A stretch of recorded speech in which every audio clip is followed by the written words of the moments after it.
Railway स्थानकाबाहेर आणि गजबजलेल्या भागात आता 12 मीटर लांबीच्या बस चालवणार आहेत। आपण सध्या कुर्ला बेस स्थानकात आहोत। आपण पाहतोय की याच बेस स्थानकापासून आपण पाहतोय की खरं तर सोमवारी अपघात झाला होता। त्यानंतर पुन्हा कुर्ला स्थानकापासून A332 मार्गावर इलेक्ट्रिक AC बसची सेवा पुन्हा सुरू झाली आहे।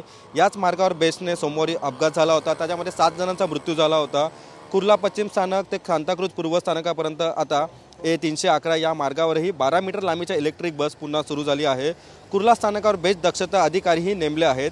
5 सदस्यीय समिती 6 लीज बस कंत्राटदारांनी सादर केलेल्या कागदपत्रांची छाननी केली। त्यांनी कंत्राटी ड्रायव्हर्सची विद्यमान भरती प्रक्रिया आणि त्यांच्या प्रशिक्षण प्रोटोकॉलचे तपशील सादर केले आहेत। कुर्ला येथे नुकत्याच घडलेल्या घटनेत बेसने प्रशिक्षण केंद्रात बदल आणि सुधारणा देखील केल्या आहेत व पुढील आठवड्यापासून चालकांच्या शिफ्टनुसार ब्रेथ एनालायझर होणार आहे। त्यामुळे पुन्हा आपण पाहतोय की बेस्ट अपघातानंतर सध्या बेस्ट प्रशासन सध्या अलर्ट मोडवरती असल्याचे चित्र आपल्याला पाहायला मिळत आहे। कॅमेरा पर्सन रोशन गायकवाडसह मी रवी खरात, TV9 मराठी, कुर्ला, मुंबई।